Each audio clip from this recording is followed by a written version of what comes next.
All right, three, two, one, and we are recording. Hello and welcome to the Avanti Entrepreneur Podcast. I am David Mammano, your host, and we are here to help entrepreneurial achievers and business owners and leaders move forward. And the way I do that is I interview the nation's best movers and shakers and thought leaders. Today I have on the show two incredible thought leaders. I told them before the show I'm a little starstruck. Very excited. So on the show today, I have Mark Victor Hansen and his wife, Crystal Dwyer Hansen. Dwyer, yeah. Dwyer Hansen. I need my readers. I'm sorry about that. Yeah, that's it. And they are on the show today, and I'm gonna read their bios just in case you've been living in a cave. You haven't heard the names, and then we're gonna jump into all the good stuff that they're doing. So Mark Victor Hansen is best known as the co-author for the Chicken Soup for the Soul book series and brand, setting the world record in book sales with over 500 million books sold. Mark also has worked his way into a worldwide spotlight as a sought-after keynote speaker and entrepreneurial marketing maven, creating a stream of successful people who have created massive success for themselves through Mark's unique teachings and wisdom. With his endearing, charismatic style, Mark captures his audience's attention as well as their hearts. Having spoken to over 6,000 audiences worldwide with his one-of-a-kind technique and masterful authority of his work, time and time again, he continues to receive high accolades from his audiences as one of the most dynamic and compelling speakers and leaders of all time. He is also a prolific writer of 307 books, authored and co-authored. Many popular books such as The Power of Focus, The Aladdin Factor, Dare to Win, 1 Minute Millionaire, which has inspired and helped thousands of people all over the world to become millionaires. Mark has also made a profound influence through his extensive library of audio programs, video programs, and enriching articles in the areas of self-development, life mastery, leadership, exponential business growth, big thinking, sales achievement, and publishing success. His knowledge is a culmination of 44 years of cross-disciplinary research, international travel, media, and consultations. Mark has appeared on Oprah, CNN, The Today Show, national print media like Time, U.S. News, World Report, USA Today, The New York Times, Entrepreneur Success, as well as being featured on countless radio and newspaper interviews. And he assures people everywhere that with the right principles and mentors, you can easily create the life of your dreams. Might be the best bio I ever read. Nice going.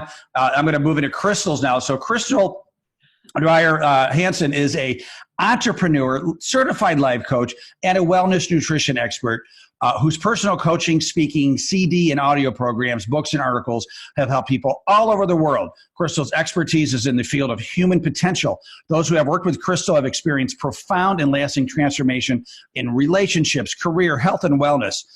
Crystal is a member of the International Coaching Federation and the founder of Crystal Vision Life Limited and Skinny Life, a wellness company. And that's at skinnylife.com. Her book, Skinny Life, The Secret to Being Physically, Emotionally, and Spiritually Fit, is available at Barnes & Noble and Amazon.com. She travels the world with her husband and best-selling author, entrepreneur, Mark Victor Hansen, speaking, inspiring, and teaching leadership. They are releasing a new co-written book called Ask.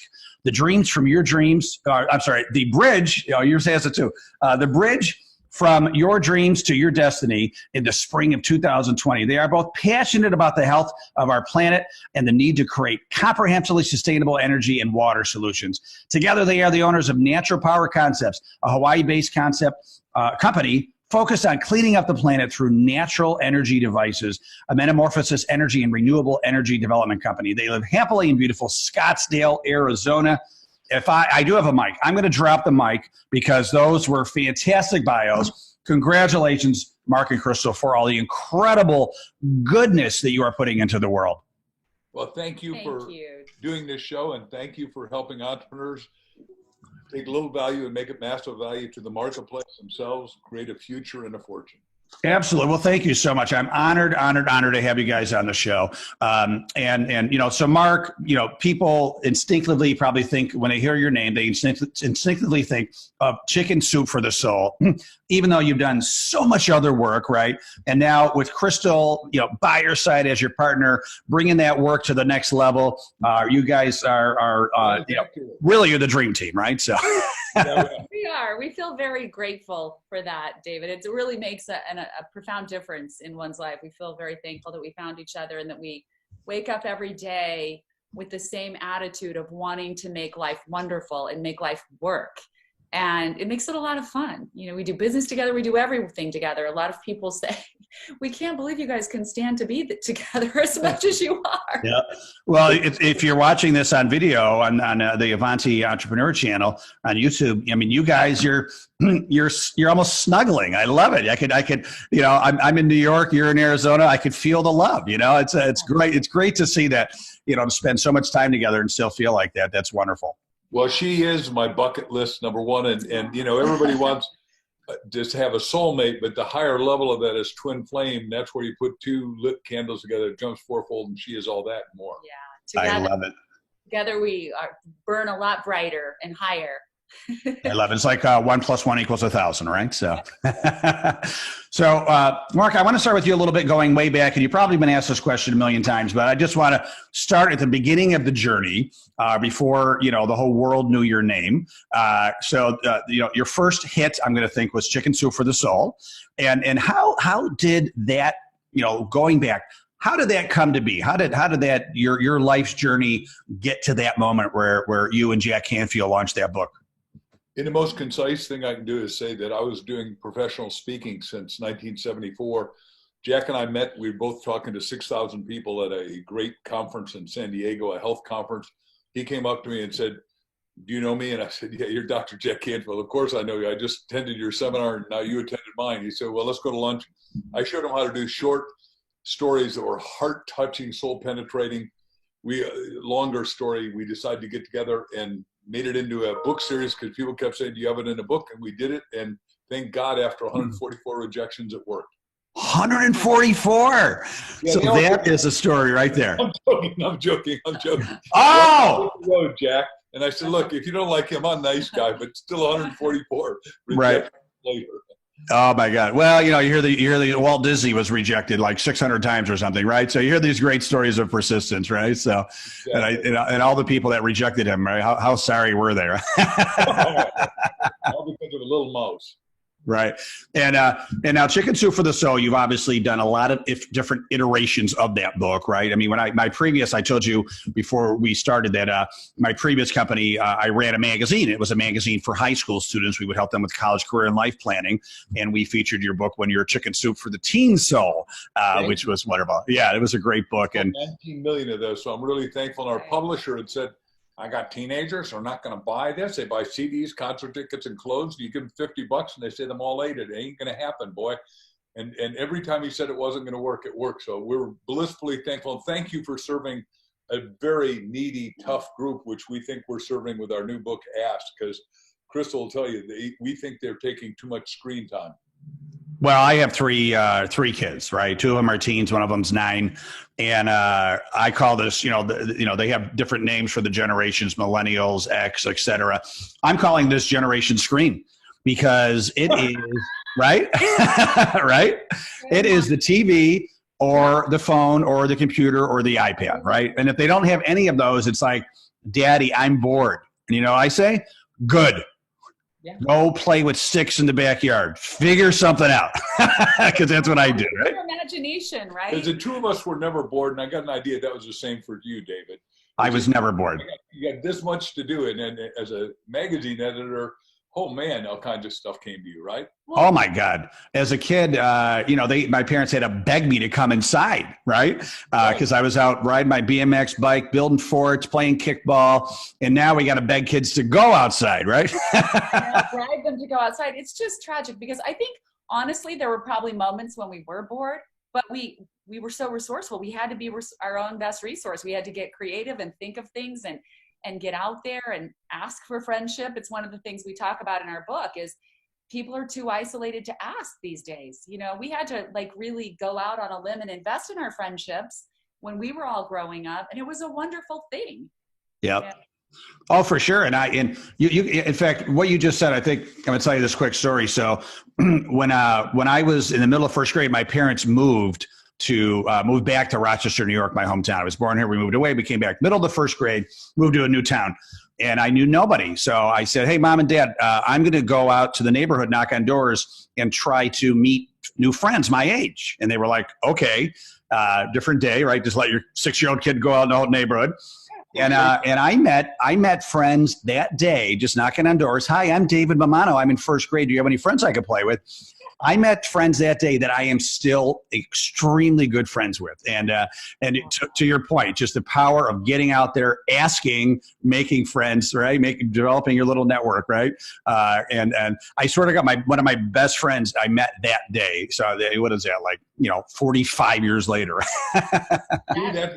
One of the stories we have in our book has a title for that. It's Rita Davenport says, "Get your ask in gear." Right. I like it. Get your ask in gear, right? Yeah. A friend of mine came up with something. I don't know if he came up with it, but he said, "Don't be an ask hole," meaning he meant by that a lot of people ask for advice, but then they never take it, right? They never listen, right? So he calls those people ask holes. That's a new one for us. I haven't heard that. Yeah. What you're saying is exactly what we teach in the book is you got to ASK to GET. And most people we got 7 roadblocks to asking that I'll let Crystal talk to articulately if you'd like, but everyone hits them sooner or later. And especially when the market's fluctuating and volatile like it is today. Yeah. Well, go ahead, David. So I printed out, right? If you're watching this, I printed out the cover of your book, right? And so this is your latest book, and you did this together, which is really great. And once again, everybody looking on Amazon, it's called Ask, the Bridge from Your Dreams to Your Destiny. Let's get into it. Why should the Avanti? So Avanti, the Avanti family, we are the founders, right? We're the beginning, the middle stage entrepreneurs who, took the risk to start the business. And sometimes it gets crazy, right? We get the logistics and just craziness of running a business. Sometimes we forget why we became an entrepreneur, right? So how do we get back to that original feeling of why we became an entrepreneur? I would imagine that, this book would help with that, right? So tell us a little bit more about the book. Well, the reason we wrote the book, David, is because Mark and I are so fortunate. We get to meet so many cool people. And we found that there were like 2 groups of people. We found it was sort of separating in our minds, like 2 groups of people. Both groups were smart, interesting, likable, often educated, had a lot going on, wanted good things for themselves. But group number 1 seemed to be the super achievers. And group number 2 were getting what they wanted. And we're like, why? What is the big difference here? Because there's no visible difference. These are really great people across the board, both groups. I mean, a lot of times the group that's not getting what they want, thinking of, we talk about a specific individual, like this guy should be in TV. He should be in show business. He's so talented. He's so articulate. He's so smart. He's barely making it. Why? And again, because we do this morning hour of prayer and meditation together. So we discuss a lot of things. And it started to break down to one thing. The people who are master achievers are also masterful askers. They've either learned, from early childhood or just been mentored on how to become a better asker in life. And so we separated it into 3 areas. We say there are 3 channels through which you need to ask, and that is ask yourself, ask others, and ask God. And if you're able to deploy those simple tools in your life, which all of us have, life starts to change dramatically. And master achievers are always master askers. That is the one thing we found consistently over and over again. We did 26 interviews for this book, and it was really fascinating to break this down. It's really, really resonating with me, those 3 questions of ask that you just said, because I'm at a point in my life where, with Avanti, and it's just the nature of being kind of a manic entrepreneur. I have 15 products, right? I'm like, well, yeah, the shiny object, let me go for it, right? And so I have a business coach that I've been talking to, and I've been telling him that I've been feeling a little frenetic, right? A little like, oh, I'm doing so much, and even me, it's getting to be a little, and I just wanted to focus, right? And so he went through this process with me. He had me basically ask myself, what gives me the most energy? What gives me the most joy You're right, from a career perspective. Yeah. And for me, and Mark was talking about this, I am on fire personally when I am speaking in front of an audience. Love doing it, right? And so he's like, why are you doing more? I was like, good question. So I developed, 3 talks I could do, and I created a brochure around those talks. So, and then step 2 was, he said, ask others. So he said, go out to people that you know, all the people on your podcast, your respected network, people in your network that you like, mentors, and send them an email with your brochure. Tell them about what you're thinking about, and ask for feedback, right? And that's what I have been doing the past week, and it's been fantastic. And inadvertently, I'm starting to get some speaking gigs, right? Just by asking for feedback, right? Just by asking, isn't it crazy? It is. And then, hey, listen, I'm a good Catholic boy saying my prayers every day. And I'm definitely asking for God for his guidance. So your formula it has been perfect for me. So without even reading the book, I'm going to say it works. It absolutely does. When I was bankrupt and upside down in 1974, I wanted to speak. And I was living in Hicksville, Long Island, New York. And at the time I had 4 roommates, and I went to breakfast and I said, any of you guys know anybody that's young, that's speaking, not a cotton top with white hair, not a celebrity, not a lawyer, not a doctor, not somebody famous, that's speaking and making money? And one of the guys was in real estate, John, and he said, yeah, there's this kid named Chip Collins. He's up Hauppauge, New York. He's starting 9 o'clock this morning. I got in my beat up old Volkswagen, the only thing the bankruptcy courts had not taken from me, raced my little butt out there, got there and sat there in awe of this guy who's a few years older than myself. At the end, I said, will you teach me how to do it? He said, look, if you stay out of real estate where I am and do just life insurance meetings, it's a bottomless pit for motivation. You could never talk to all the 18,000 life insurance people, and 90% of them turn over every year. And it's fascinating that 44 years later, I'm back in that market again, fortuitously. I wasn't soliciting it, but we are co-chairman asking to raise almost $1 billion for child help, which has helped 10.5 million kids get out of abuse and neglect and sex trafficking. And our co-chairman is one of the 3 best guys in life insurance, and said, hey, look, the life insurance guys want you guys to write a book. And she came up with a title called Sell Like the Greats, because the front end of all this business of asking is you've got to sell. Everybody listening to you has got to learn how to sell. And if they can't sell, they got to get somebody great to sell them, meaning equivalently an agent. Right. And selling is really asking. It's asking. That's all about asking. It's first of all, and we talk about that. So we have some great stories in the book about that very thing. When you approach a client, the worst thing you can do is just walk in and tell them everything you want to sell them. This is what I want for you. This is what I have for you. This is how great I am.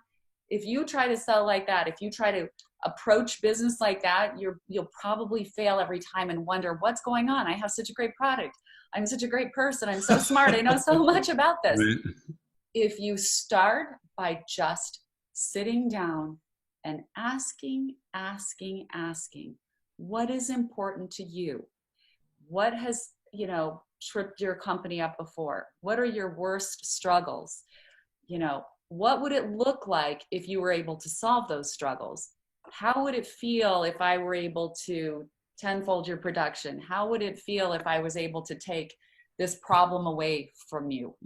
It's always a series of questions. Doing successful business requires asking, and then really listening for the answers. And that's the trick, right? That's the big thing too, is like really listening, right? Yeah. I think you're right. I think a lot of entrepreneurs and salespeople, we can ask questions, but not always really listen, right? Because we're going to the next question. Right. She's been number 1 in a multiplicity of fields, including real estate modeling and all that.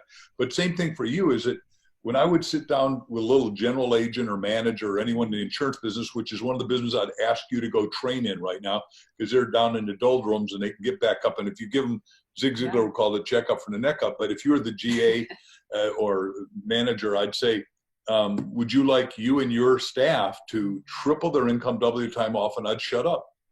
Mm-hmm. That's pretty much it, right? Answer that question, right? Right. How often do you do seminars? And they said, about every week. Well, what day of the week do you do them? And you'd say Tuesday. And I'd say morning or afternoon. You say, we start at 6 in the morning. I said, well, good. I'll be here. And which is most important to you? Prospecting, presenting, good work habits, or closing? And you'd say it. And back when I started, I was charging $25 a seminar, which so I said, I got to get prepaid on this, $100. Do you want to cut the check, David, or do you want your secretary to cut it? And then I'd shut up again. Right. Yep. Yeah, that's a good sign of a good salesperson, is knowing when to shut up, right? Ask the question and then zip it. And then boom. Well, and I love, I mean, this is incredible advice. And you talk about Zig Ziglar. I think he said it, that people don't care what you know until they know that you care. Right. And so by asking questions, you're going to show them that you care, and by listening. Right. Dale Carnegie, a lot of the stuff in How to Win Friends and Influence People is about really getting to know people by asking good questions. Right. So for 6 months, I was the top salesman at Dale Carnegie, and I studied the top sales 2 or 3 people. And this woman, Babbitts, every Monday she came in and she took all the ad calls, and I got it because she said, when the people called up asking about the thing in the big ads in the New York Times or the LA Times, Long Island Times, said, have you convinced yourself, David, to take the class, or do you need more information? If they said they're convinced, said, good, write a check for $367, Dale Carnegie, send it to this. Right. You remember the amount too. I like that. But that's how quick she sold. And I thought, wow, I can do that. And pretty soon I started taking the ad calls, and it just went straight up, because you've got to have the right questions. And that's what our book teaches. Yeah. Excellent. So once again, it's called Ask: The Bridge from Your Dreams to Your Destiny. And so this is coming out when? When is it going to be available? April 28th is the release date, but it's on pre-sale, pre-order at Amazon right now. So we have a lot of people out there buying up the book, which is really fun. And we have a special offer for people who are buying 100 books or more. And we have a really great group of people who are doing that, just buying the books for their the people they influence or their company or whatever, friends, family, charity. We're having, for all of those who order 100 books or more before the actual launch date, which is April 28th, we're holding a special event in Scottsdale. So we'll spend the day together, and we're really going to we're going to go deep on asking and really try to launch everybody for this decade to really become master askers. We'll do some guided visualizations and things like that, because I'm, as Mark said, I'm a transformational life coach, clinical hypnotherapist. So we're going to use all these techniques, and it's going to be like a day of immersion. So it's a really great deal, actually. And then we're going to wrap up the day with dinner at our house. So we have people buying 300 books or 100 books or 200 books. Hope you have a big house, because I think you're going to get a lot of takers. I know, that's where we're starting to go. And they have to send the receipt to reception. At reception at markvictorhansen.com. And the reason is, we need to know that you really bought them, and then we can look at it and then either buy them at Amazon, or if they're really a big buyer, like a company or something, then they should go to bulkbooks.com and buy them. Bulk books. Oh, that's awesome. Yeah. A lot of companies have book clubs for their employees, right? So this would be a perfect way to tackle that next book for the company. So that's fantastic. I've never heard of book clubs for companies. How do I get that list? Boy, I want that list. Oh, I had one when I had the magazine. We had a book club, and I would let them vote on the book they wanted to read the next month, and we would all read it together and talk about it at every company meeting. And it was a great way to have kind of like in-house learning. So absolutely, I think it's kind of a culture building tip, right? So my book, my second book was called Make Love in the Workplace, and what a great title! It was about culture. It was about culture. So that was one of the things I did to have kind of an engaged workplace, right? So. That would do it. So excellent. I'm definitely going to talk about the book a little bit more. But Mark, you mentioned something that I didn't know that I want to, if you don't mind, talk about a little bit, because my latest book that just came out about a month ago is called Crash and Learn, right? And instead of crashing and burning, it's crashing and learning, right?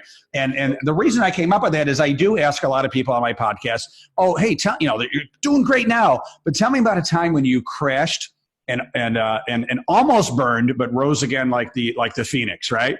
And everybody, I say most people are like, oh my God, which story do you want, right? And let's get behind the curtain, and I'll tell you. So usually everybody has some type of crash and almost burn story. So I collected some of these stories. There's 10 authors in my book, and we each wrote a chapter about our crash, and we changed it to Crash and Learn experience.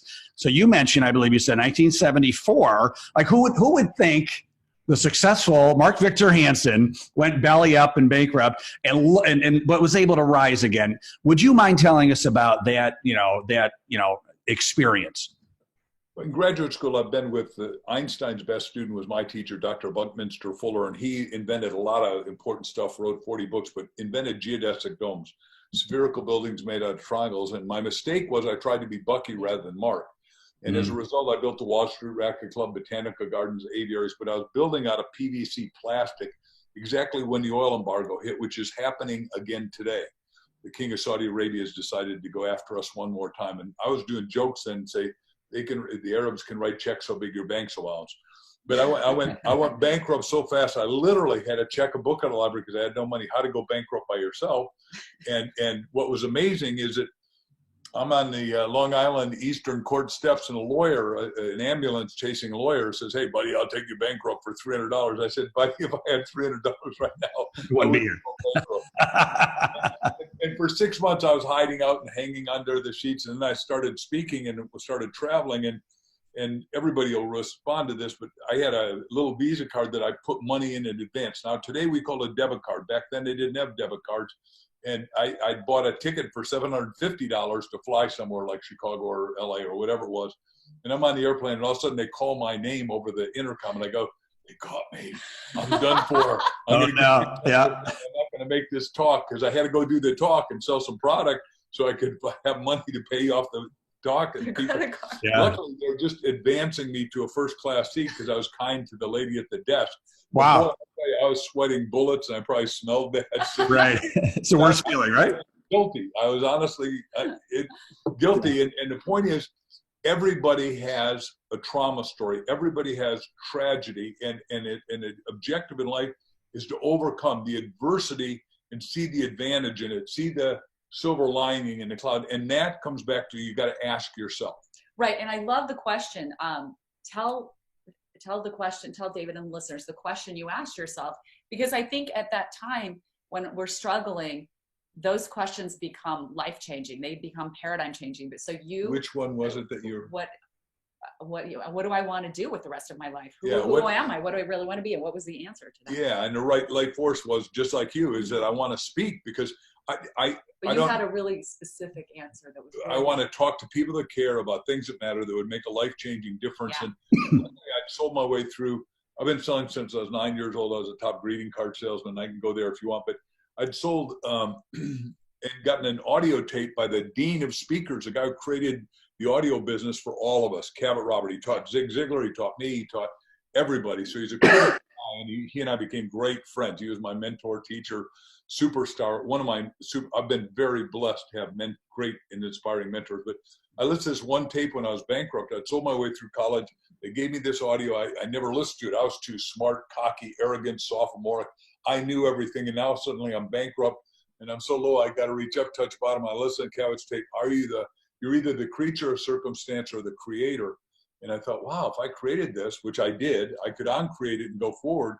But it was my best, worst experience. And I want people to listen to that. I'm going to slow it down. Best, worst experience. Some of the people who are listening to us are literally hanging on by their fingernails. Right. They're feeling hopeless, helpless, depressed, despondent, disconsolate. And Crystal and I, and now we're enrolling you to roll up your sleeves metaphorically with us, David, and say, hey, look, everybody's got to be an entrepreneur. There you go. We're rolling up our sleeves. Rolling up our sleeves, absolutely. We're fighting on your behalf. There's more in you than you think. And what happens is all of us are going to have to overcome a lot of stuff because the yogurt's going to keep hitting the fan for a while in America. Yeah. And the world. Yeah. Yeah. Well, thank you for that. And you know, I know it was tough to go through, right? And I know you said these people that are hanging on by their fingernails, and I'm going to agree with you. We've all been there, or you know, it's probably coming to some extent, right? Some trauma. But if you can continue to believe in yourself and have faith, and like you did, focus on, all right, what do I want, right? What do I want to do with my life? How can I help and impact people in the world? And then super hyper focus on that to get you out, right? Then you know, you will get through. I love Winston Churchill. When you're going through hell, don't stop, right? Do it with enthusiasm. moving. Do it with big eyes, Move what he said. quickly. Don't stop, right? He was going through hell with Germany at the time. True. Yeah, yeah, and to and I think what a great story that you were there. You were in the darkness, felt despondent. You're on that. When you were about to get on that plane, you're probably feeling like an imposter. Here you are going through this tough time, and you're like, you think they're going to catch you and kick you off the flight, but instead they moved you to first class. And I think that was a sign, like, all right, better things to come, right? And you do have to continue to have faith and keep on moving forward. Exactly. And you want to tell your story of overcoming? Well, yeah. I mean, my biggest story, I think, of overcoming happened when I was very young. I was one of those kids who high school was very easy for me. I wasn't really challenged, so I accelerated my curriculum. I graduated when I was 16 years old. Wow. And ended up marrying this guy 5 years older than I. Found myself, 2.5 years later in a city where I really had very few friends, had a baby on my hip, and divorced, and so no husband. And so it was a really tough time, and I did not know what to do. So I applied for food stamps, and I remember standing at the grocery store the first time with those food stamps with my baby, and I just got this sort of sick feeling inside, and I thought, this isn't me. This isn't the life that I want to have. And this huge question just popped into my mind. I said, am I tapping into my resources, into my personal strengths, or am I just taking the easy way out? And I knew the answer. I knew, I come from a family that's got kind of a strong pioneering spirit where you make your bed, you sleep in it. But I knew that I wasn't doing everything that I could be doing. I wasn't being my own best resource. So I decided in that moment, I said, I will never do this again. I will never reapply for these. I'll finish these, and I'll never be standing here with food stamps again. So I decided to go home and call all the temporary service agencies. I thought, what's the easiest way to get a job? I'll just apply for as many jobs as I can. So back then it was like Kelly Girls or whatever. And I applied at 3 of them, 3 different agencies. So I started. She knows how to ask. I wanted to work every day to figure out what I liked, because I thought, I don't even know what I like to do. So I started doing all these jobs. I was doing displays at malls and working in office buildings. And I started to understand that I had some skills and abilities in business. And so ultimately, I got with a modeling agency because I was approached a couple of times. I thought, why not? So approached a modeling agency. They signed me. I also decided to go to real estate school and, used some of my business and sales ability in that direction. And within, I would say, a year and a half, I was getting some great modeling jobs, and I was at the top of my company in sales. So, wow. Within a year and a half. Yeah. And if you didn't have ask those questions in the beginning, you still could have easily been on the food stamp line, right? Well, that's it. Because when we're in those situations, we either collapse into the fear, and give up. Yeah. Or we dig deeply and ask ourselves, what's the strongest part of me? Where is that strength inside of me? And I'm going to find it. And it's so important to remember that you have that inside of you. Don't give up on yourself. Start asking yourself the questions. What do I like? What can I do? What are my skills, my talents? Who can I talk to? And start asking. Just ask anyone you can talk to. And the subtitle of the book is, What is Your Destiny? Our belief, and I'm going to bet it's yours, is that each and every one of us intrinsically has a destiny that's great, that's phenomenal, that's amazing. Absolutely. And there's some opportunity right now that we can go for. And it doesn't matter whether you're a student, whether you're a kid, whatever. When I was a little kid, my parents couldn't afford to buy a bicycle.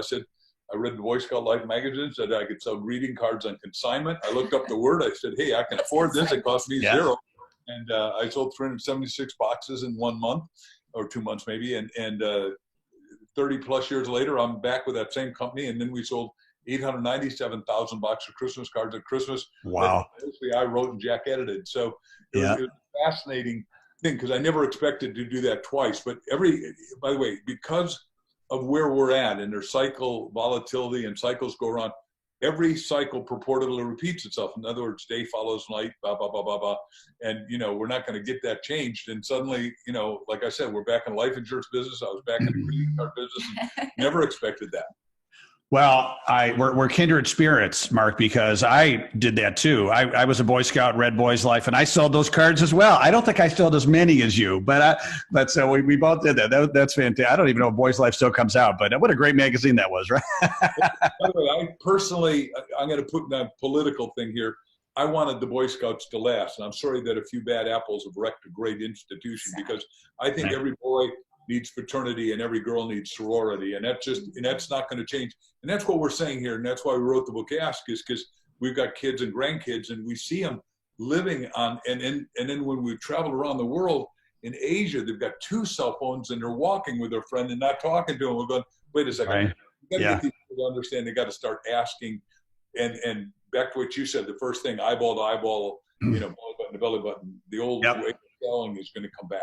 Yeah, the old fashioned way. Yeah, I was going to say the stakes are so high, with asking if you when you fail to ask, and truly. And we have the greatest story in our book, David, about a woman named Rita Davenport, and she was a very popular broadcast journalist, television journalist at the time.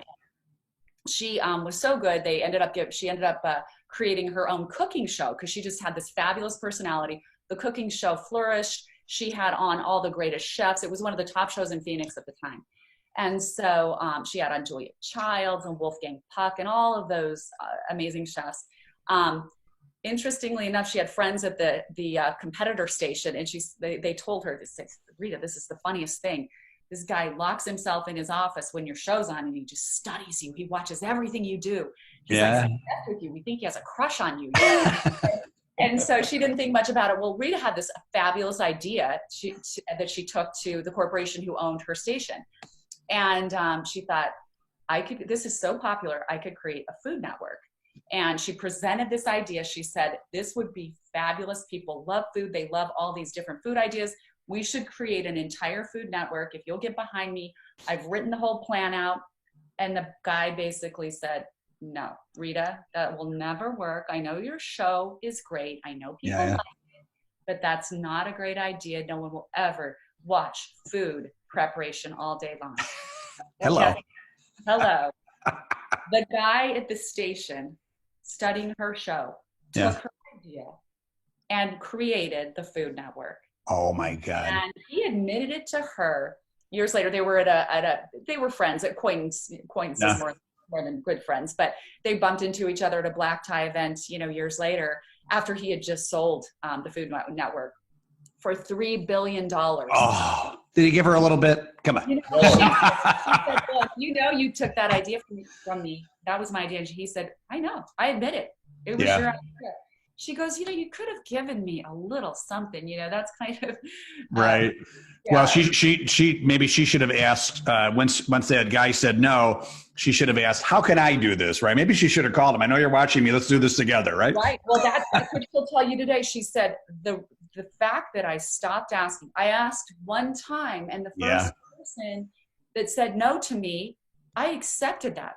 Yeah.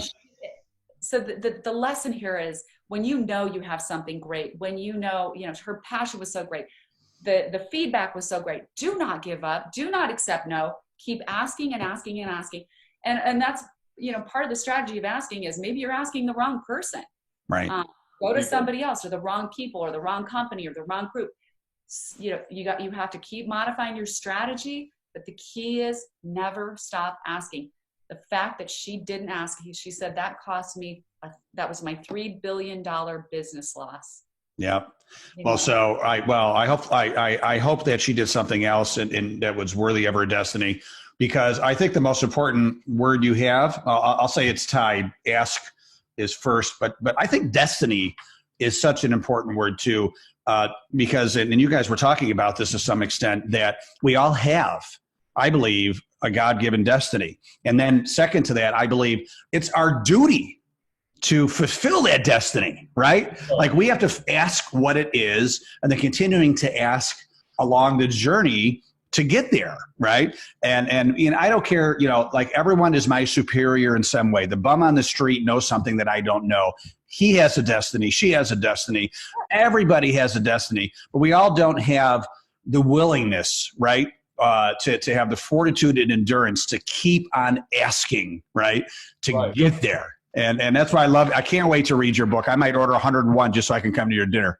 Okay, good. Yeah, fantastic. You're welcome. We'd love to have you here, David. And just on that note really quickly, that's why we say asking is the literal bridge between your dreams that are sitting here in your heart and that destiny that's out there waiting for you. And that was the one differentiator that we saw with people, you know, the master achievers, the people reaching their destiny and those who are not. It's the asking bridge. We said asking literally creates this bridge because, you know, question by question, answer by answer, you know, you will keep moving toward your destiny because the universe will deliver a solution, an illumination, revelation, you know, answer you're looking for, a pivot, whatever it is, but keep asking. When you're stuck, keep asking. It's the most simple thing to remember. So one of the questions, because we said 3 parts and the third one is ask God, everybody listening ought to go to bed and if they don't know their destiny and say 400 times in a row, God, what's your destiny for me? And be ready either to tape record it in your phone, if you got that kind of smartphone, or have a little yellow pad next to your bed or something and take notes on it. And you say, well, did you ever do that? Well, we do it all the time together. But when Jack and I didn't have the right title for the book, we understood it's called a thought command by psychiatrist Eric Erickson, and the same thing that Napoleon Hill used to do Think and Grow Rich, which I hope everyone's read again and again. But and you know, I did my book launch bigger than that called 1 Minute Millionaire. But the point is that when Jack and I did it, we said 400 times mega best-selling title, mega best-selling title, mega best-selling title, mega best-selling title. And then at 4:30 in the morning, he calls me, wakes up everybody in our house, because back then we didn't have cell phones. Right. The little dial, right? Ding, hello. Yeah. It said chicken soup. And I said, for the soul. We knew that we had it.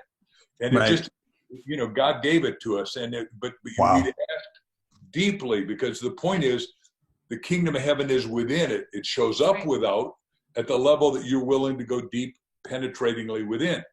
Absolutely. Yeah. That is fantastic. I am so honored and excited to have you guys on the show. I think we're going to do so much good for the Avanti listeners, and you guys, you're bringing everything that you've done right to the next level. And I'm so honored and grateful that I had the opportunity to talk to you guys about your new book. I'm so excited, and I'm going to come out. I'm going to buy 101 books of Ask. And I'm going to come have dinner with you guys. How's that sound? Oh, bless your heart. We're looking forward to it, David. It's been such a pleasure to be here with you. And I also have to thank Ken Walls for the intro. I would be very sorry. So God bless Ken Walls. Ken Walls is a gem. He's a gem. And we were talking about some of the greats that preceded you. And one of them was Earl Nightingale, right? And you know, Earl was one of the pioneers in this. And I believe, you know, his wife is still alive. I found that out because someone told me. I called her. She answered. I had her on my podcast. So I asked, right? So we become friends. We're emailing. She's awesome. We're Facebook friends now. But I believe she lives in Scottsdale. I think she lives in your city, right? Yeah. Earl used to live here before he started Nightingale Conant, and I'm totally keen in that company because they did a lot of tapes with me, like the tapes. Interesting tapes I did long ago. In just the last 4 months, they've come back and we're bringing them out again. One of their best-selling set tapes in history, I'm thankful to say, is called "How to Think Bigger Than You Ever Thought You Could Think." Yeah. Like, if you're going to think, why not think big? And in the world right now, we've got 8 billion people alive, and all you got to do if you want to be a billionaire is solve something for 1/8 of those people, and everyone's got a solution. Like you said, the bum on the street has, you know, knowledge or awareness, and he just doesn't know how to be an infopreneur, an information entrepreneur is what I call it. And obviously I did the whole tapes on that, and then I did one called Dreams Don't Have Deadlines, because, you know, some of the stuff that we thought we could have done 40 or 50 years ago, or I thought I could have done, we wrote it as goals. Now it's coming true, it's unfolding, even though we've gone through the pulsations of life, and the vicissitudes is a nice way to say it. Right. Good word. Good SAT word. I like that. Excellent. Well, hey, both of you, Mark and Crystal, I can't thank you enough. Thank you so much for your time. And once again, what you're doing for the world. This is the first time I've had 2 people on the podcast at the same time. So that was excellent. It was a great debut of 2 people on my pod. And I've been doing this for 3.5 years. So, Yep. Thank you so much. I appreciate it. I am so glad that both of you were born and once again, putting so much goodness into the world. And I wish you both continued massive success. Thank you, David. It's our great pleasure to be here. Yes. All the best to you and your listeners. We're excited to connect with all of them. Thank you so much. And Avanti family, Avanti listeners, this podcast will be recorded for a long, long time at AvantiEntrepreneur.com. Tons of resources there. Mark and Crystal, if they want to find you guys, where's the best place to get in touch with you, website, all that good stuff? Right. So I go by Crystal Dwyer, DWYER Hansen, and Facebook, Twitter, all of those things. And then I have a website called crystalvisionlife.com. We're just redoing the website, but a lot of resources there. I do a lot of guided visualization to get rid of, my whole thing is about, mind excavation, getting rid of all the junk that's not serving you, because we all have that subconscious programming. So that you can find those resources there. And then of course, Mark's is markvictorhansen.com, Twitter, Facebook, online. And we use 3 names, not to be pompous or pretentious. It's just, I'm Danish, and Denmark means the mark. And so Hansen is like Smith in Denmark, so there are more. Right. There are 423 Mark Hansens at Nordstrom in Southern California. So Mark Hansen makes it good. And when I was running for student body president, it was Mark a victory with Hansen, and it worked pretty well for me. Yeah. That's awesome. I love it. Yeah. Who doesn't like a victor, right? And you're going to like this. I might have mentioned to you, we were talking before. I'm right here in this town right now that I live in and work in. It's called Victor. I live in Victor, New York. So there you go. Is that close to Rochester? Right outside of Rochester. Yeah. Born and bred in Rochester, New York. Victor, New York. Yep. Wow. Never. Yeah. I've been to Rochester a bunch of times, but never Victor, I don't think. We would love to have you. You let me know. You're going to stay at my house. I'm going to make you a nice dinner, both of you, okay? Oh, that's so good. We appreciate it, David. Thank you. Okay. Thank you for having us on. All right. Thank you, guys. Thank you, Avanti listeners. Thanks for listening, and make sure to stay awesome.